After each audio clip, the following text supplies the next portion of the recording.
everybody, Pastor Stan again with some more Bible teaching. Well, today we're going to look at continuing our Bible study, number 5, what to look for. When I'm reading Matthew, Mark, Luke, and John, remember last week or the week before, we looked at where to start. And we're going to start with the Gospels, learn the teachings of Jesus, because he is the Son of God, and we are his disciples, his students. So what to look for in the Gospels, Matthew, Mark, Luke, and John, when we start reading them. All right, that's what we're going to look at today. As always, like and subscribe. Appreciate it very much. Let's get the word out and help the world know that Jesus is Lord. All right, so what to look for. So you're in Matthew, you're starting to read.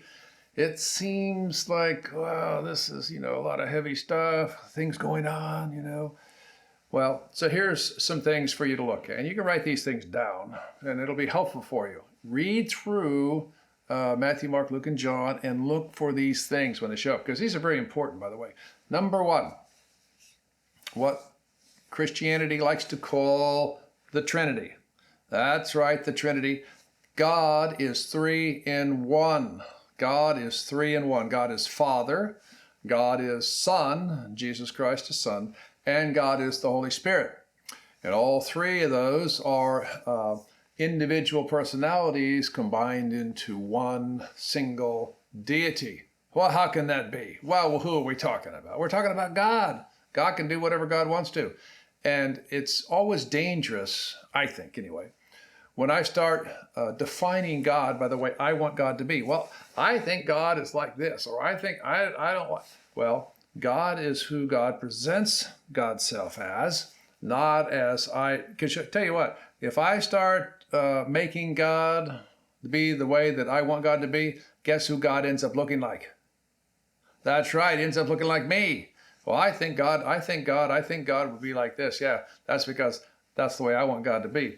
But God is who God is. So look for in the Matthew, Mark, Luke, and John, where it says God the Father. God the Father. Look for God the Father, and then look for Jesus, the Son of God. Look for those verses that say, oh, wait a minute, that says Jesus is the Son of God. That's amazing. And when you talk about the Son of God, Jesus, there's other things to look for, little subcategories underneath Jesus, the Son of God, like the virgin birth. No, not the virgin birth. Yes, that's right, the virgin birth. Look for it, find it, see what it says. Know that this is how Jesus came from heaven down here to be with us. His death on the cross, another big thing. All 4 of the Gospels, Matthew, Mark, Luke, and John, gospel meaning good news, has the death of Jesus on the cross. Why did Jesus die on the cross? That's a good question. And look for what Jesus says and what the biblical writers say about that. His death on the cross, and then his resurrection from the dead, his coming alive again. He was dead, he came alive again. That's right, he came alive again. That's how it is that's possible for us to become alive again one day, in a resurrection from the dead, when God recreates all that exists. You might look for that too, that's pretty cool. And then after Jesus rose from the dead, where'd he go? He went up to heaven. He ascended up in heaven, and that's where he's at right now. But he's not staying there forever. No, he's coming back down to heaven, to earth from heaven one day, and he's going to raise us all, give us new bodies. Look for these things. They're in there. And when you see them, you'll say, wow, since you were looking for it, whoa, that's right there. That's what Pastor Stan said. You can make a little note. There it is. The Holy Spirit, Father, Son, and Holy Spirit.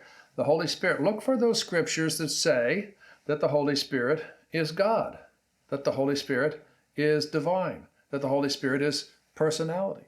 And look for those scriptures that say the Holy Spirit comes to dwell within us when we are born again, and our sins, everything we ever did wrong, are forgiven. So look for those scriptures and the Holy Spirit. See, now we're like on a treasure hunt, aren't we? Also, something else you can look for is scriptures that say something about the Word of God. What is the Bible? Well, is it the Word of God? Is it words on a page that some human wrote? Like, did Joe Bob write the scripture? Or did writers, biblical writers, write down the words that God gave them? And that's how we know that it's true. That's how we know we can hold to it, that it's factual. See, so look for the Word of God. You read through there and say, where does it say the Word of God at? How about salvation? That's right. How is it that people are saved? Why did Jesus come? who does Jesus say he is? And then what does he ask us to do? He gives us a choice to accept him or to reject him. And if we accept him, what happens? You see, we call that salvation, forgiveness of our sins. And that look for ways in the midst of Scripture where it says that Jesus is the only way. That if he's the Son of God and he's the only way, then find those areas where, those scriptures where it says he's the only way. I think you'll be very encouraged to know you're on the right track. That's right, only one way through Jesus. Look for those scriptures.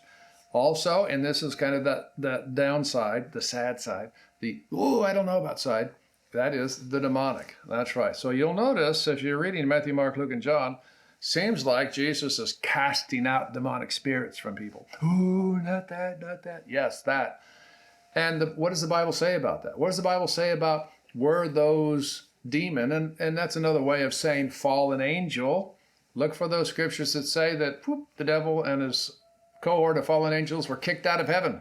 Kicked out of heaven and they came down here. That's right. And they continue to war against God's people.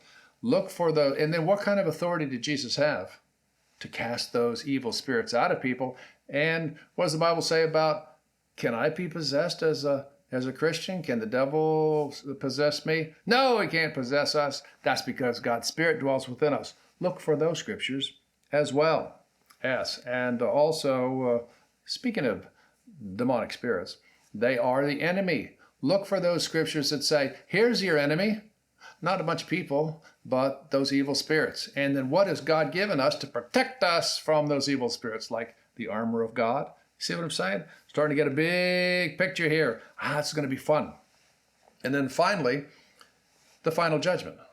Finally, the final judgment. That's right. Finally, the final judgment. What happens at the end of all? What happens when there's this big, great judgment and everybody has to give account for their sins? What about the people of God? Well, we're already forgiven, so we don't have to be judged. Yay! Heaven and hell, is it real? What does the scripture say? What does it say there in Matthew, Mark, Luke, and John about heaven and hell? See, look for these things. And that, what I'm saying to you, my friends, is when you have this list, and you might have to listen to it 2 or 3 times to get all this down. But when you get this down, you write these things down, and then you begin to read the scripture, you can start looking for these things. And that is very cool because you're going down, you're reading the story. Here's something. Oh, look at that. That's really very cool. Make a little note, see?